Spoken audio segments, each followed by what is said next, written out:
미국 텍사스주의 작은 도시 테일러, 답답하게 굴지 말고 나와봐요. 이 목소리는 자신의 집 마당에서 텃밭을 가꾸고 있던 정원사에게 외치는 한 한국인의 목소리입니다. 이내 그 한국인은 정원사에게 그렇게 하지 말라고, 내가 하는 방식이 훨씬 더 빠르고 쉽다고 말했습니다. 그러고는 이것을 한번 써보라고, 자신은 집에 많이 있다면서 정원사에게 선물을 해줬다는데요. 어떤 일이 있었을까요? 가온누리 타임과 함께 알아보겠습니다. 안녕하세요. 제 소개를 하자면 저는 현재 텍사스주의 대도시 댈러스에서 정원사이자 원예교육가로 활동하고 있는 제니퍼라고 합니다. 저는 예전에는 수강생도 적어서 여유로운 생활을 못했지만 우연히 만난 한국인 아저씨에게 이 물건을 선물 받은 후로부터 인생이 피기 시작했어요. 저는 그 아저씨를 찾고 싶어서 이렇게 사연을 써봅니다. 저는 처음부터 대도시인 이곳 댈러스에서 살지는 않았는데요. 저는 텍사스주에서도 시골 중의 시골이라고 불리는 테일러라는 작은 도시에서 살았었어요.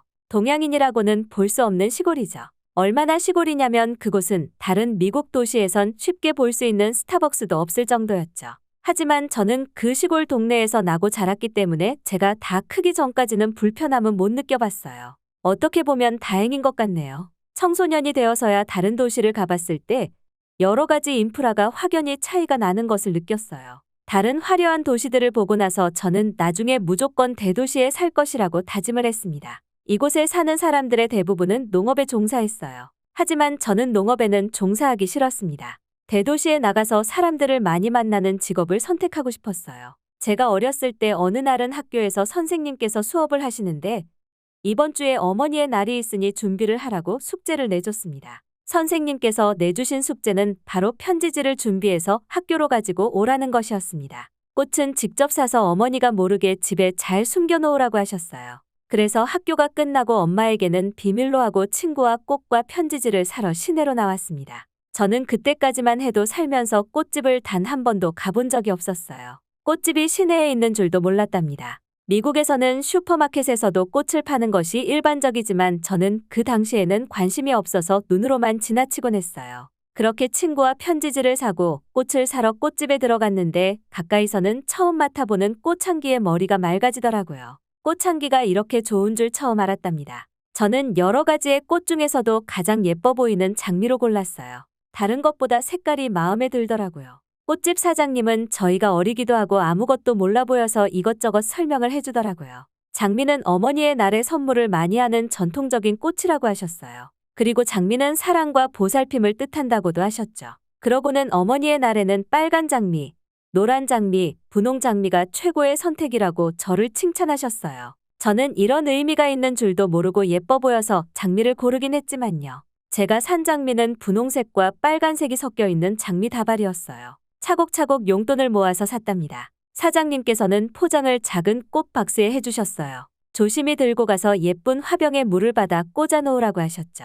친구도 저와 똑같은 꽃을 샀어요. 장미가 제일 예쁜 것 같다고 했죠. 어린 저희들의 눈은 다 똑같나 봐요. 그렇게 친구와 꽃과 편지지를 사고 헤어졌습니다. 선생님께서는 꽃은 어머니의 날 당일 보여드려야 어머니께서 감동하실 것이라 했지만 저는 사장님의 말이 기억이 나서 숨기지 못하고 화병에 물을 미리 받았습니다. 제 방 한 구석에 몰래 두려고 했지만 엄마가 왜 병에 물을 받냐고 해서 들켜버렸습니다. 아쉽지만 서프라이즈 이벤트는 못 해드렸어요. 엄마는 꽃을 보고 감동하시더라고요. 어머니의 날이 며칠 남았지만 벌써부터 감동하시길래 저도 꽃을 사길 잘했다고 생각했답니다. 그러고는 엄마가 병에 물을 그렇게 많이 받으면 안 된다고 알려주셨어요. 화병에 꽃을 넣고 보니까 더 예뻐 보이더라고요. 그러고는 엄마에게 편지는 어머니의 날 당일에 드린다고 했어요. 이런 제 모습을 보고 부모님은 기특하다면서 다 컸다고 칭찬을 해줬어요. 부끄럽지만 행복한 감정이 더 들더라고요. 한국도 이런 날이 있다고 들었는데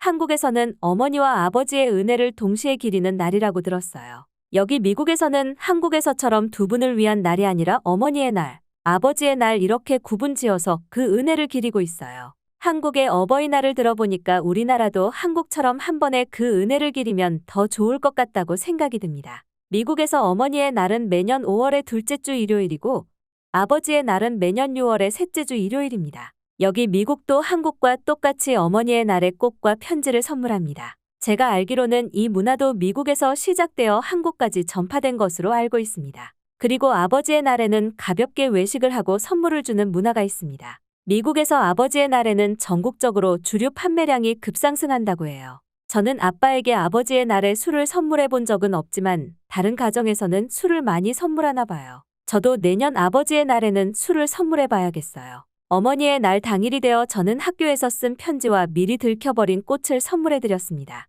엄마는 꽃을 미리 받았음에도 편지를 보니까 기쁨의 눈물을 흘리시더라고요. 저도 엄마가 이렇게 좋아할 줄은 몰랐습니다. 어머니의 날에 이런 엄마의 모습을 보니까 아버지의 날에는 아빠에게도 감동을 선사해 줄 것이라고 다짐했어요. 저는 예전엔 꽃에 관심은 1도 없었지만 꽃 선물을 해주고 나니까 자연스럽게 꽃에 관심이 가더라고요. 그 이후로 시내를 지나가다가도 꽃집이 보이면 한 번씩 꼭 구경을 하고 지나갔어요. 꽃집에 들어갈 때 나는 꽃향기는 매일 맡아도 질리지가 않더라고요. 하루는 제가 꽃집에서 꽃은 안 사고 계속 둘러보기만 하니까 사장님이 오셔서 말을 걸더라고요. 저는 제가 사지도 않을 거면서 가게에 도움이 안 된다고 나가라고 말할 것이라고 예상했어요. 하지만 정반대였습니다. 사장님은 자기도 꽃이 좋아서 가게를 차렸고 지금은 너무 만족하면서 살아가고 있다고 말해줬어요. 자기도 어렸을 때는 주변 꽃집에 가서 꽃을 보는 게 취미였다고 하더라고요. 그래서 저보고도 앞으로도 꽃을 사지 않아도 되니까 꽃을 보고 꽃향기를 맡고 싶을 때 언제든지 마음껏 오라고 하셨어요.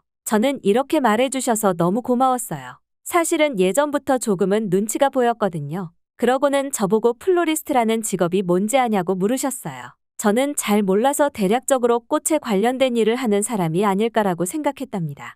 사장님께서는 플로리스트는 간단하게 말해서 꽃 장식 같은 것을 디자인하는 사람이라고 말해줬어요. 사장님은 꽃집은 자격증이 없어도 가게를 차릴 수 있지만 자기는 꽃이 좋아서 자격증까지도 몇 개 땄다고도 말해줬어요. 그래서 사장님은 누구에게 자기 자신을 소개할 때 플로리스트라고도 한다고 해요. 저는 그때 이런 사장님이 멋져 보여서 저도 플로리스트가 되기로 결심했습니다. 자신의 일을 하면서 행복하다는 것은 행운이라고 생각합니다. 그 꽃집 가게의 사장님은 고작 어린 꼬맹이인 저한테 설명하는데도 행복해하셨어요. 저는 그 모습이 진정 자신의 일을 사랑하는 사람의 모습이라고 생각한답니다. 그렇게 다짐하고 부모님에게도 저는 커서 플로리스트가 되겠다고 말했죠. 엄마는 제가 좋으면 하고 싶은 것을 하며 살라고 하셨고 아빠는 그런 직업은 돈이 안 된다며 다른 직업을 생각해보라고 하셨습니다. 그래도 저는 꽃이 너무 좋다며 플로리스트가 아니더라도 꽃과 관련된 일을 꼭 하고 싶다고 말했어요. 제가 이런 말을 계속하니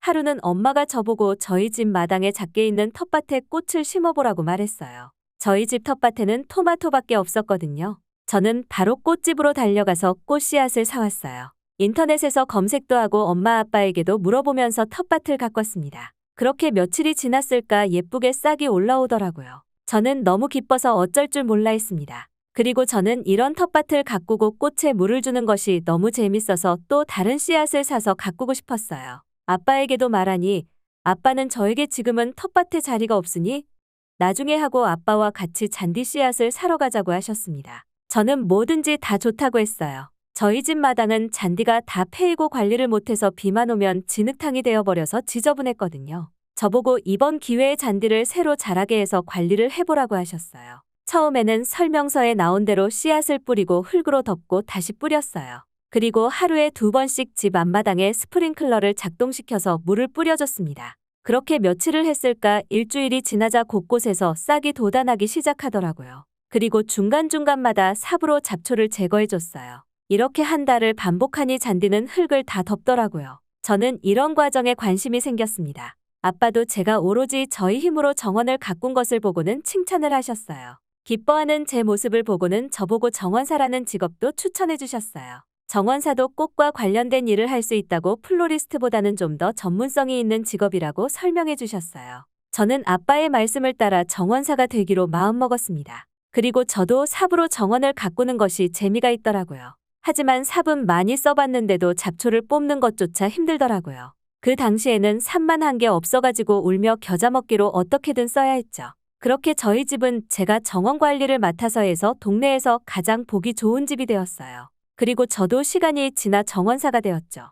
부모님이 저보고 좋아하는 일을 직업으로 삼을 수 있어서 참 다행이라고 기특하다고 하셨어요. 어느 날은 제가 저희 집 정원에서 삽으로 잡초를 열심히 땀을 흘리며 뽑고 있었는데 멀리서 누군가 저에게 소리를 치더라고요. 어떤 한 동양인 아저씨였습니다. 그 아저씨는 저에게 옛날부터 봤는데 잡초를 왜 그런 식으로 뽑냐고 뭐라고 하셨어요. 저는 제 자존심에 스크래치가 났습니다. 저는 정원사인데 말이죠. 저는 정중하게 아저씨 보고 제가 알아서 하겠다며 말했지만 그 동양인 아저씨는 잠시 기다려보라며 자신의 집에서 어떤 한 도구를 가지고 오더라고요. 삽처럼 보였는데 앞부분은 삼각형에 구부러져 있더라고요. 아저씨에게 그게 어디에 쓰는 물건이냐고 물었습니다. 아저씨는 이 도구는 한국에서 텃밭 관리나 잡초 제거 등에 유용하게 쓰이는 호미라고 말해줬어요. 그러고는 제 앞에서 호미로 잡초를 손쉽게 뽑고 정리하는 것을 보여줬어요. 정말 순식간에 잡초가 깔끔하게 뽑히고 정리가 되더라고요. 저는 신기했지만 자존심 때문에 삽으로 계속하겠다고 말했습니다. 그러자 그 아저씨는 이게 더 편하다면서 호미에 대해 설명해줬어요. 호미는 대한민국의 고유 도구라고 말했고 이미 한국의 조상들은 수백 년 전부터 호미를 사용해서 텃밭을 가꿨다고도 말해줬어요. 이 아저씨를 만난 것은 지금으로부터 10년 전인데 그 아저씨는 그 당시 저에게 미국에서도 시간이 지나면 대한민국의 호미가 인기를 끌 것이라고 예상한다고 말했어요. 호미는 미국 집의 정원같이 작은 지역에서 더 진가를 발휘한다고 말해주더라고요. 그러고는 자신은 집에 많다며 저에게 호미를 선물로 줬어요. 그 아저씨가 가고 나서도 쳐다도 안 보다가 제가 쓰는 모종삽이 너무 낡고 녹슬어서 속는 셈 치고 호미를 써봤습니다. 삼각형의 앞부분은 엄청 날카롭게 되어 있더라고요. 이 부분으로 잡초를 뽑고 반대 방향으로 흙을 정리하게 되어 있었어요. 저는 그 이후로 모종삽은 더 이상 살 필요가 없게 되었답니다. 그 아저씨는 가끔씩 동네에서 마주쳤는데 이 작은 시골 마을에서 한국인은 처음 보는 것이어서 신기해서 몇 번 말을 걸어봤습니다. 그 아저씨의 이름은 저에게 말해줬는데 풀네임은 기억이 안 나네요. 성은 펄키 분명했어요. 그 아저씨는 저에게 자신은 여기 시골에 농사를 지으러 왔다고 말해주었어요. 그래서 그 말을 듣고는 이 큰 미국 땅에서 혼자서 농사를 어떻게 지을 거냐고 비웃으면서 물었습니다. 그러자 아저씨는 밖에서 농사를 짓는 것이 아니라 실내에서 수직 농업을 할 것이라고 당당하게 말했습니다. 그 당시에는 처음 듣는 방식의 농사였습니다. 저는 마음속으로 잘 되지 않을 것 같다고 생각했어요. 아저씨는 공장 부지를 알아보다가 임대료가 싼 이 시골 마을까지 왔다고 해요. 저희 동네 어르신들도 그런 농사는 실패할 것이라고 혀를 끌끌 찼죠. 그 아저씨랑 동네에서 몇 번 더 마주쳤을 때는 자신의 작업 공간을 구경시켜주겠다고 했었어요. 그래서 한 번은 친구들이랑 구경을 갔는데 정말로 실내에 있는 밭이더라고요. 그 밭은 공간의 효율을 위해서 수직으로 몇 층을 쌓아 올렸어요. 이렇게 실내에서 농사를 지으면 자연환경에 구애받지 않고 원하는 작물을 얻을 수 있을 것 같더라고요. 나중에 알고 보니까 그 방식이 스마트팜이라는 것이더라고요. 실제로 지금 현재 미국 스마트팜의 성장세는 무서운 속도로 가파르게 성장하고 있어요. 그때 만난 그 아저씨는 10년 전부터 시작했으니까 선두자라고 볼 수 있죠.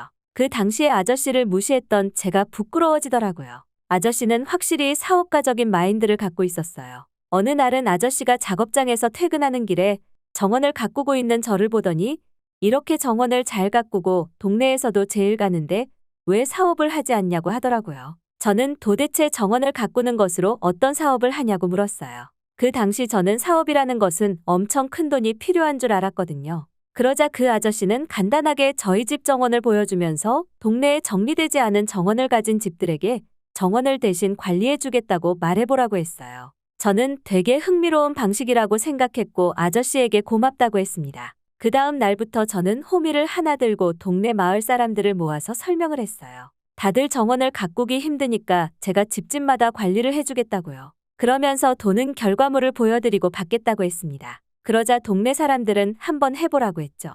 그렇게 저는 어린 나이부터 정원 관리 사업을 시작했습니다. 다 그 펄크 아저씨 덕분이에요. 여러 집 정원을 호미 하나를 들고 멋지게 관리하자 돈은 저절로 따라 들어왔습니다. 저의 이런 모습을 보고 동네 사람들은 저보고 들고 있는 게 뭐냐고 많이 묻더라고요. 저는 이 도구는 한국에서 수백 년 전부터 텃밭을 가꿀 때 썼던 것이라고 설명했고 미국에서 흔히 쓰는 모종삽보다 훨씬 편하게 일을 할 수 있다고 말해줬어요. 몇 개월이 지났을까 저희 고객들은 많아졌고 저희 동네에 정리되지 않은 정원을 가진 집은 하나도 없었어요. 한눈에 봐도 깔끔한 집들 뿐이었죠. 그렇게 온 동네 집들의 정원을 가꾸니까 동네의 분위기와 색과 조화가 다 살아나더라고요. 정원관리 사업으로 동네의 분위기를 바꾸고 나니까 이제는 대도시로 가 이런저런 일들을 해보고 싶더라고요. 그래서 저는 대도시인 댈러스로 떠났습니다. 떠나기 전에 동네 사람들에게 호미를 몇 개씩 선물해주고 갔어요.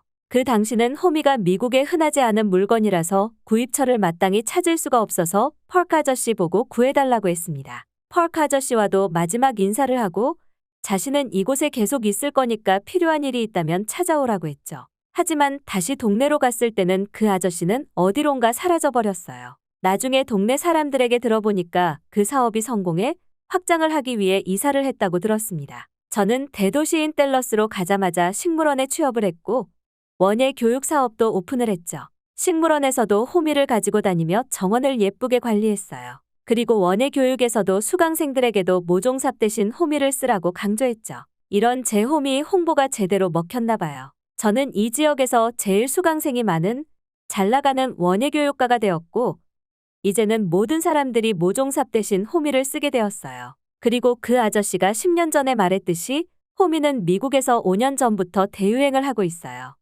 이제는 아마존에서도 손쉽게 구매할 수 있습니다. 전국의 모든 집에 호미가 있다고 해도 과언이 아닐 것입니다. 제가 이렇게 성공한 것은 그 아저씨가 선물로 준 호미 덕분이에요. 이야기는 여기서 끝이 납니다. 어떻게 보셨나요? 한국인 아저씨에게 호미를 선물 받았음에도 정원사의 고집으로 한 번도 안 썼다가 우연히 쓰게 된 제니퍼 씨는 우스갯소리로는 호미 홍보대사가 되었고 호미 덕분에 지역에서 잘 나가는 원예 교육가가 되었는데요. 저도 펄크 아저씨처럼 도전적으로 살고 남에게 조언도 해줄 수 있는 사람이 될 수 있도록 더 노력하면서 이만 물러나겠습니다. 지금까지 세상의 중심이 되는 한국의 이야기를 전해드리는 가온누리 타임이었습니다. 인상 깊게 보셨다면 댓글로 여러분들의 생각을 남겨주세요. 끝까지 시청해주셔서 감사드리며 여러분들의 구독과 좋아요는 영상 제작에 크나큰 힘이 됩니다.